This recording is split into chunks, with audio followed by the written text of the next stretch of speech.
दोस्तों, इमरान खान को सऊदी अरब से मदद मिल गई। इमरान खान को दोबारा वज़ीर-ए-आज़म बनाओ, मोहम्मद बिन सलमान मैदान में आ गए। जब कोई किसी के मामलात में मुदाखलत करता है तो पहले इसके बारे में सोचकर स्कीम या प्लान बनाया जाता है और बाद में इस पर अमल करता है। पहले सोचना या प्लान बनाना और फिर अमल करना मुदाखलत है, लिहाजा साजिश और मुदाखलत बैक वक्त लाजिम और मलजूम होते हैं। इमरान खान हुकूमत को गिराने के लिए ख़त लिखा गया और ख़त अपने सफ़ीर ने सफारती आदाब को मलहूज़े खाते रखते हुए सारे मुतलका इदारों या अफराद को इरसाल किया। 2 मुदाखलत हुई हैं, 3 कौमी सलामती कमेटी दूसरी बार इसकी तस्दीक कर चुकी है, लेकिन बिल्ली थैले से बाहर नहीं आई बल्कि थैला ही बिल्ली को छोड़ गया है। अब इस सारे गोरख धंधे से बाहर निकलने और नेक नामी हासिल करने का एक ही वाहिद रास्ता है कि इमरान खान के मासूमाना मुतालबे पर जितना जल्दी हो सके इलेक्शन करवा कर इस कंबल से जान छुड़वा ली जाए। बकौल शायद जान बची तो लाखों पाए, लौट के बुद्धू घर को आए। माजी करीब की बात है, सितंबर 2019 को मेरी ज़ाती तौर पर जनरल कमर जावेद बाजवा से अमेरिका जाते हुए लंदन लूटन के एक तुर्किश रेस्टोरेंट में अचानक मुलाकात हुई। वो अमेरिका जाते हुए लंदन में रुके थे। मैंने मौका की मुनासबत से इनसे चंद अपनी गुजारिशात तहरीरी तौर पर भी और फिर ज़ुबानी भी नफ्सो नफीस इनके गोशे गुजार की थी। मैंने मुतमना गुजारिश की थी कि जिन लोगों पर करप्शन के केसेस हैं साहब, अगर वो कसूरवार हैं तो इनको मंतकी अंजाम तक पहुंचाने में कौमी किरदार अदा करें। मैंने ये भी अर्ज़ किया था कि मैं खुद एक फ़ौजी का बेटा हूं। हम जैसे पढ़े लिखे आम मुहिब वतन पाकिस्तानी मुल्क छोड़ने पर इसलिए मजबूर हुए हैं कि हमारे मुल्क के वसाइल को तबाह किया गया है, बेदर्दी से लूटा गया है और आम आदमी के लिए रोज़गार और इंसाफ नहीं। आज हम बैरून मुल्क में रह कर मुल्क की खिदमत करते हैं। हमारे दिल मुल्क की बेहतरी के लिए तड़पते हैं। हम चाहते हैं कि मुमलिकत खुदादाद पाकिस्तान तरक्की करे और हमारी आइंदा नस्लें इसी तरह जलील ना हों। मैंने कहा था कि बाजवा साहब, आप इस्तकामत दिखाना, आपको मेरी उम्र लग जाए। ये जुमला जब बेगम बाजवा साहिबा ने सुना तो इन्होंने मुझे मना किया था कि ऐसा ना कहें। मैंने अपने एक सहाफ़ी दोस्त इसरार खान, जो लूटन एशियन पोस्ट के एडिटर हैं, इनका भी तारुफ करवाया था कि इन्होंने भी डिग्री की हुई है, लेकिन हम अपने मुल्क से बाहर मेहनत मजदूरी करते हैं। हमें तो अपने मुल्क में होना चाहिए ताकि हम अपने मुल्क की खिदमत कर सकें। हमारा मुल्क इशराफिया के सुपुर्द है, जो हमारे ही वसाइल लूट मार करके नस्ल दर नस्ल अमीर तर हो रहे हैं। चीफ साहब ने वादा किया था कि इंशाअल्लाह पाकिस्तान के लिए बेहतर होगा, आप फिक्र ना करें। मैंने ऐसा इसलिए कहा था कि हमारे मुल्क में हमारी अफवाज का सिविल हुकूमत को चलाने में बड़ा किरदार रहा है। सच या गलत ये बात ज़ुबान ज़द-ए-आम है, चूँकि हमारे यहाँ जमहूरियत और जमहूर बराह नाम है और फिर सियासतदान भी नाअक़बत अंदेश हैं, जो हर दफ़ा चोर दरवाजे से आते हैं और मार खाते हैं। अब जब कि 2022 में हम देखते हैं कि शर्जील मेमन जैसा वज़ीर सिंध बन गया, ना लंदन में इसके लिए शराब नोशी रुकावट बना, ना साबिक चीफ जस्टिस साकिब निसार इसके हस्पताल में शराब की बोतलें पकड़ते हैं, ना करप्शन केसेस इसके लिए मसला है। क्या सोच रहे होंगे हमारे कोर कमांडर कराची और डीजी रेंजर्स जब इसको अब सल्यूट करेंगे।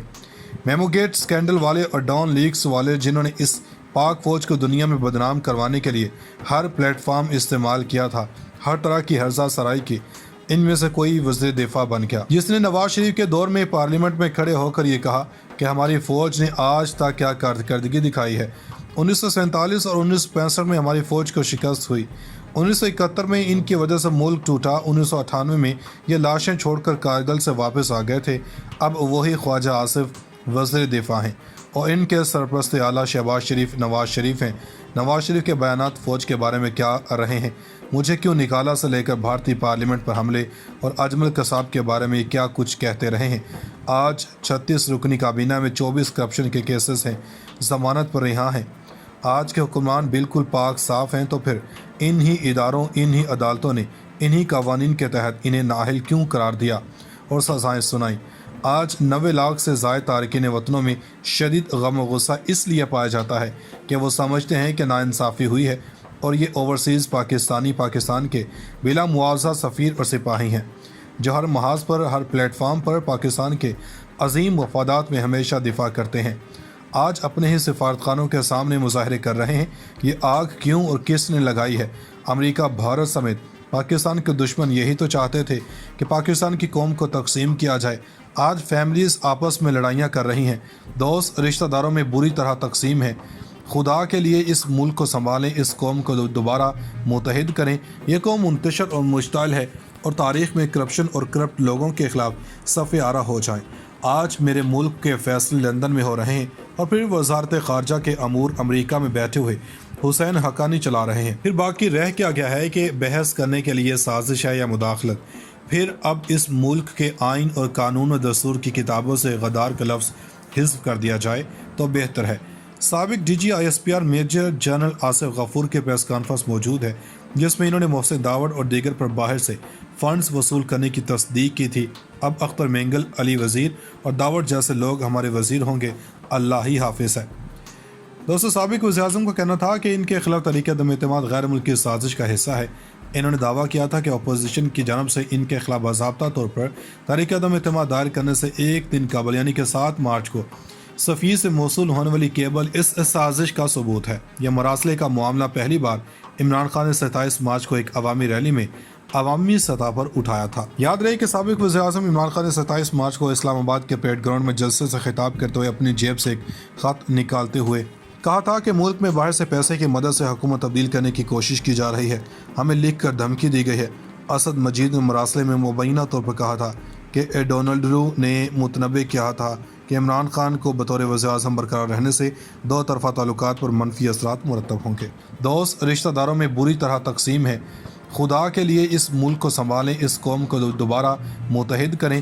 یہ قوم منتشر اور مشتعل ہے اور تاریخ میں کرپشن اور کرپٹ لوگوں کے خلاف صف آرا ہو جائیں۔ آج میرے ملک کے فیصلے لندن میں ہو رہے ہیں اور پھر وزارت خارجہ کے امور امریکہ میں بیٹھے ہوئے حسین حقانی چلا رہے ہیں۔ پھر باقی رہ کیا گیا ہے کہ بحث کرنے کے لیے سازش ہے یا مداخلت۔ پھر اب اس ملک کے آئین اور قانون و دستور کی کتابوں سے غدار کا لفظ حذف کر دیا جائے تو بہتر ہے۔ سابق D G I S P R major general Asif Ghafoor کے پریس کانفرنس موجود ہے، جس میں انہوں نے محسن داوڑ اور دیگر پر باہر سے فنڈز وصول کرنے کی تصدیق کی تھی۔ اب اختر مینگل، علی وزیر اور داوڑ جیسے لوگ ہمارے وزیر ہوں گے، اللہ ہی حافظ ہے۔ دوستو، سابق وزیراعظم کا کہنا تھا کہ ان کے خلاف تحریک عدم اعتماد غیر ملکی سازش کا حصہ ہے۔ انہوں نے دعویٰ کیا تھا کہ اپوزیشن کی جانب سے ان کے خلاف باضابطہ طور پر تحریک عدم اعتماد دائر کرنے سے ایک دن قبل یعنی کہ 7 مارچ کو صفی سے موصول ہونے والی کیبل اس سازش کا ثبوت ہے۔ یہ مراسلے کا معاملہ پہلی بار عمران خان نے 27 مارچ کو ایک عوامی ریلی میں عوامی سطح پر اٹھایا تھا۔ یاد رہے کہ سابق وزیراعظم عمران خان نے 27 مارچ کو اسلام آباد کے پیٹ گراؤنڈ میں جلسے سے خطاب کرتے ہوئے اپنی جیب سے ایک خط نکالتے ہوئے کہا تھا کہ ملک میں باہر سے پیسے کی مدد سے حکومت تبدیل کرنے کی کوشش کی جا رہی ہے، ہمیں لکھ کر دھمکی دی گئی ہے۔ اسد مجید نے مراسلے میں مبینہ طور پر کہا تھا کہ ڈونلڈ رو نے متنبع کیا تھا کہ عمران خان کو بطور وزیراعظم برقرار رہنے سے دو طرفہ تعلقات پر منفی اثرات مرتب ہوں گے۔